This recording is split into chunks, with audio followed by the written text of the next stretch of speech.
Coucou les filles, donc là je vais faire un fondant au chocolat pour le dessert. Donc je vais vous montrer la recette en détail avec les petites modifications que je fais moi personnellement. Donc je vais commencer à cuisiner. Donc j'ai préchauffé mon four à 250 degrés. Donc je vais mettre suivant, il me dit de beurrer, fariner un moule. Sauf que je vais faire dans le moule à part triangle de chez Guide de marque. Donc il n'y a pas besoin de beurrer et fariner. Ensuite on me demande de mettre 170 g de sucre. Donc je trouve que c'est beaucoup trop. Donc je vais mettre une centaine de grammes.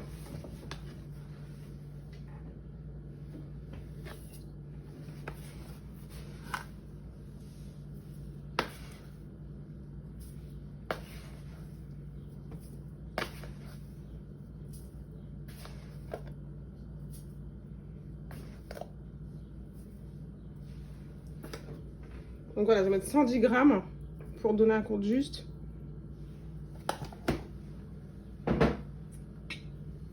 « 170 g de beurre.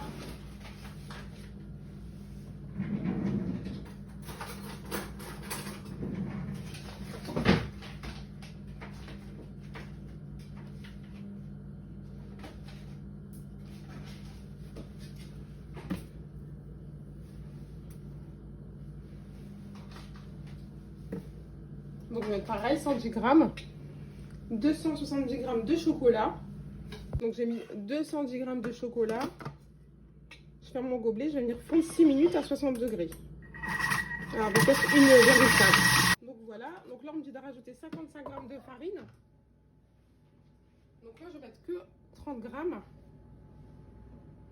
35 grammes je vais mettre. Voilà. Et je vais mettre le restant de poudre d'amande.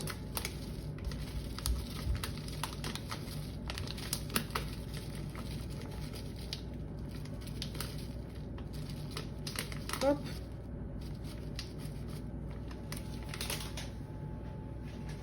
Et je vais ajouter aussi un café serré. Donc les 4 œufs.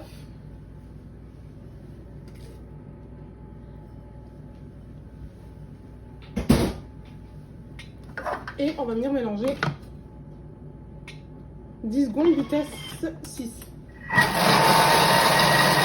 Donc là ce que je vais faire c'est que je vais venir racler parce qu'il y a de la préparation qui s'est mis là. Et je vais remélanger 10 secondes vitesse 6 et on pourra enfourner. Donc pareil au niveau de la cuisson. Donc c'est entre 7 à 10 minutes. Ça dépend si vous le voulez vraiment fondant ou pas. C'est selon vos goûts. Donc voilà, donc je l'ai mis dans le pichet verseur pareil de chez Guide de Marle. Et je vais venir en fait juste verser dans mes empreintes. C'est beaucoup plus simple. Et je vais enfourner 8 minutes et je surveillerai au niveau de la cuisson. Parce que là comme c'est des empreintes qui sont plus petites, au niveau de la cuisson c'est moins long que si vous faites dans un grand plat